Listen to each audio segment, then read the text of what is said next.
Baik. Eh, sudah siap semuanya? Baik, silakan perhatian ke depan. Sebelum kita belajar, kita berdoa terlebih dahulu ya.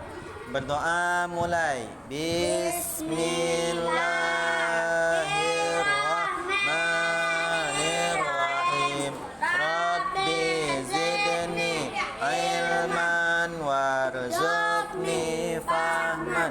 Artinya, ya Allah, tambahkanlah ilmuku dan berilah aku pengertian yang baik.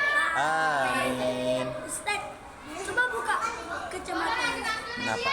Biar jadi kayak Ustaz aja. Jangan pakai kacamata. Jadi Nah, beda. Ustaz pakai kacamata nih, pakai topeng ini supaya apa ya? Anak Pak Ustaz, hari ini yang kita nilai itu bukan daripada tampilan.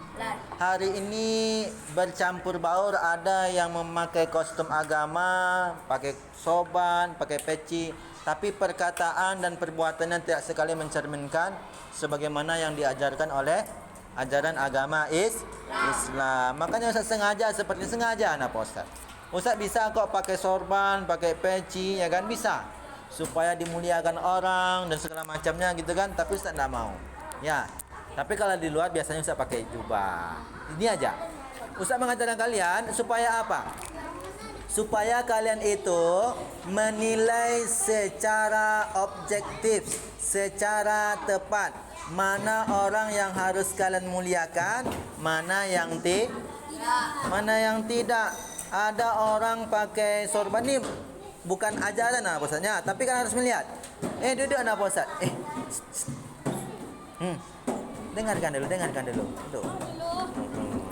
Ya, ada orang yang pakai sorban, pakai peci, ya kan? Tapi kerjanya ya tidak sesuai dengan ajaran Islam. Ada yang copet, ada yang bikin keonaran, ada yang mengucapkan kata-kata kotor, apa lagi? Ada yang suka mencaci maki, ya kan? Boleh tak gitu? Ya. Ya, ada enggak kayak gitu? Ada yang sibuk mencari kesalahan orang lain, ada aja salah orang lain itu nampak di dia. Pakai peci, pakai sorban, ya kan? Makanya Ustaz ajaran gini supaya apa? Supaya Ustaz nggak mau sinkron dengan mereka. Oh, Ustaz saya di sekolah pakai sorban, pakai peci, kemudian berarti ini Ustaz yang mencaci maki itu sama dengan Ustaz. Tidak sama. Ustaz tetap mengajarkan kalian, kalau Ustaz salah tetap Ustaz yang salah. Misalnya kalau Ustaz bilang misalnya huruf Al-Quran itu Ustaz bilang misalnya 25, boleh atau tidak? Kenapa tidak boleh? Bukan berdosa. Karena huruf hijaiyah itu sebenarnya berapa? 99. Masa 99 ini malah tambah parah lagi. Berapa jumlah huruf hijaiyah? Berapa? 29. Kayak gitu kita beragama itu. Ada kebenaran yang mesti dibenarkan. Ini mentang-mentang Ustaz pakai sorban, pakai tasbih, Ustaz ngomong huruf hijaiyah itu 28. Kalian percaya semuanya gitu kan? Tidak seperti maka perhatikan apa yang disampaikan dan apa yang diajarkan. Kalau tampilan boleh gaul-gaul sedikit, boleh alim-alim sedikit, asalkan yang disampaikannya benar. Paham ya? Jadi ngerti ya Ustaz seperti ini ya. Tapi bagus tak kira-kira Ustaz tuh pakai kayak gini? Sebenarnya enggak bagus. Kenapa enggak bagus? Karena identiknya gaya-gaya seperti ini bukan orang-orang yang Islam. Identiknya aja gitu kan. Kenapa? Nampaklah orang-orang yang non-Islam kan pakai kacamata, pakai topi segala macamnya gitu ya kan. Tapi boleh tak kita pakainya? Boleh. Tapi identiknya mereka seperti itu ya. Baik. Kembali kita ke belajar hari ini. Kita belajar hari ini tidak banyak. Boleh. Nanti kacamata ini sebenarnya fungsinya kalau kalau lagi panas itu Ya, biasanya kalau kita berjemur tuh kan, berjemur, berpanas-panasan sampai ke rumah ngapain kita? Iya, sampai di rumah gelap, berkunang-kunang mata kita. Kenapa? Karena mata kita masih belum apa namanya? Apa namanya itu? Bukan stabil. Belum siap apa namanya itu? Dia mata kita inilah hebatnya apa namanya? Allah Subhanahu wa taala itu menciptakan kita. Kalau mata kita ini di siang hari seperti ini, pupilnya mengecil. Artinya tahu pupil yang hitam-hitam ini? Nah, kalau malam hari dia membesar. Artinya apa? Berusaha mengumpulkan cahaya. Paham ya? Nah, jadi kalau kita dari tempat yang terang, itu biasanya pupil mata kita tuh terbiasa menyerap cahaya. Tiba kita di rumah yang gelap, ya kan enggak sedikit cahayanya, itu kita agak sedikit buram. Atau kunang-kunang sedikit. Ya kan? Nah, memang kayak gitu dia. Nanti dah lama-lama menjadi penglihatan. Kalau sudah lama-lama nanti baru mata kita kembali normal, baru nampak lagi. Itulah yang dialami oleh orang yang rabun. Tahu yang rabun? Rabun itu tadi gagalnya kerja matanya nak bekerja secara sempurna. Ya, makanya nggak stabil, nggak stabil, ya kan? Nggak stabil dia matanya. Jangan digituin. Ya, paham ya? Oke, nggak apa-apa, usah pakai kacamata lagi ya. Oke. Baik. Hari ini nggak boleh. Nampak berbeda sama Ustaz itu karena pakai kacamata berbeda. Kayak Ustaz yang Baik, hari ini kita belajar dua hukum tajwid. Ada yang ini bab langsung dua bab Pak Ustaznya, karena tidak berapa lama lagi kita akan ujian. Paling minggu depan kita acara, Senin depannya kita ujian. Ya kan? Nah. Hah? Oh iya, karena memang saya lagi mereka. Baik, silakan ya. Sudah? Oke, baik, kembali ke topik pembicaraan ya. Pelajaran kita hari ini itu dua bab berapa tuh? Bab 10. Ada di halaman berapa Tanah Pak Ustaz? 109 ya. Halaman 109 sampai 100 berapa itu? Yang iklab? Iklab halaman berapa Tanah Pak Ustaz? 100 berapa tuh? 6.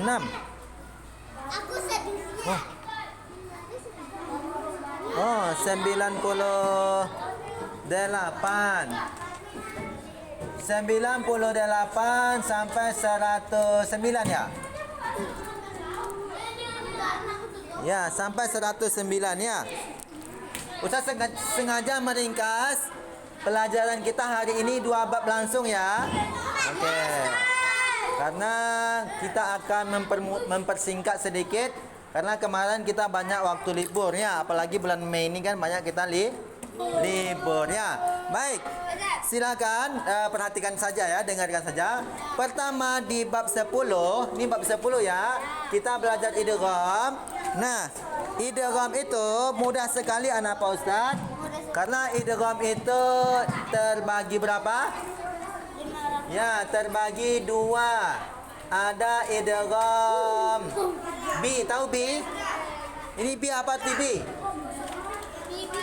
B itu dengan. Ya. Bila gunnah. Ya. Ada B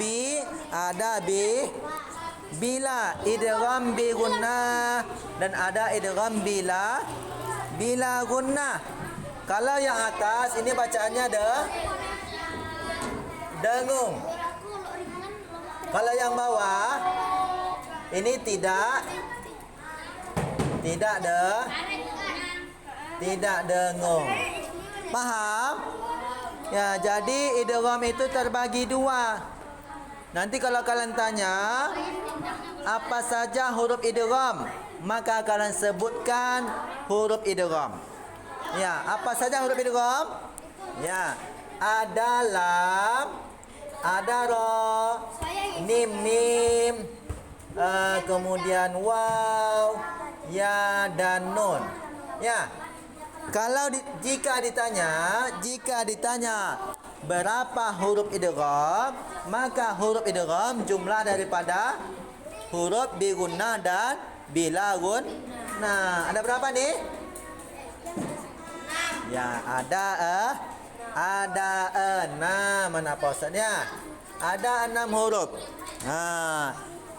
Yang 4-nya dengung, yang 2-nya tidak dengung. Paham?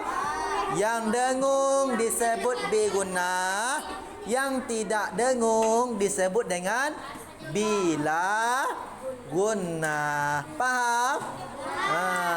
Apa tadi? Yang tidak dengung disebut bila gunnah, yang dengung bi gunnah. La-nya saja yang membedakannya. Ya. Makanya dengarkan dulu ya. Paham ya? Okey, baik. Nah, sampai di situ kita langsung masuk ke bab 11 tentang iqlab. Berapa jumlah huruf iqlab? Ya, jumlah huruf iqlab cuma satu. Apa itu? Huruf ba. Ya. Huruf apa tadi? Huruf ba. Okey. Baik. Sekarang kita agak kembali ke atasnya. Kapan terjadinya hukum tajwid?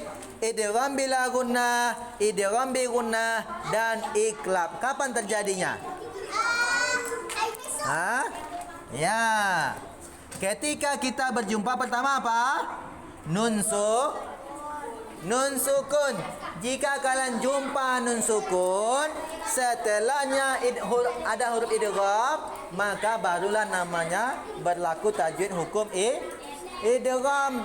Kalau setelah nun sukun ada huruf ba, artinya barulah terjadi namanya hukum tajwid iqlab. Ya.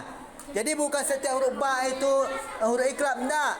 Dikatakan iqlab tidak, tetapi ketika ada nun sukun yang mendahulunya. Apa saja yang selain nun sukun yang mendahulunya?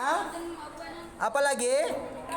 Ya, ada baris 2 di atas, baris 2 di bawah, baris 2 di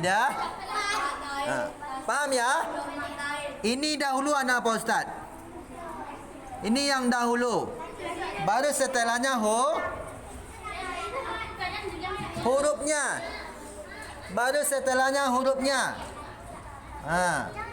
Jadi ya, kalau kalian jumpa ba saja tanpa didahului nun sukun, baris 2 di atas, baris 2 di bawah, baris 2 di depan, tidak dibaca iqlab atau tidak dibaca idgham. Paham? Jadi nanti kalau kalian disuruh carilah contoh hukum idgham atau iqlab, maka yang pertama kalian lakukan adalah mencari tandanya dulu. Apa itu? Nun sukun. Ya kan? Oh, ini ada nun sukun. Setelahnya huruf apa ini? Ternyata kalau setelahnya huruf ba, berarti itulah yang disebut dengan iqlab. Kalau setelah nun sukun misalnya lam, itulah yang disebut dengan idgham bila gunnah. Paham? Bisa ya? Okey, baik. Kalau sudah bisa, sudah paham, bagus sekali anak Pak Ustaz. Ustaz kira kalian bisa mengerjakan yang halaman 106. Itu yang menentukan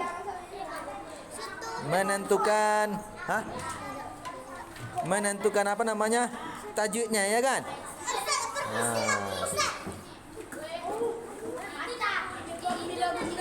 Ya.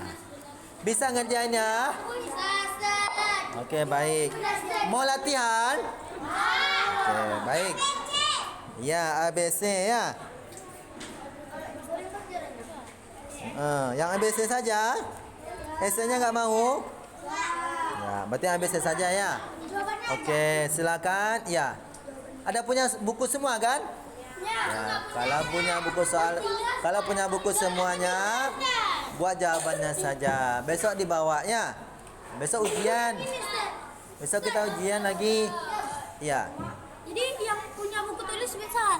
Enggak, jawabannya sih. Silakan dikerjakan.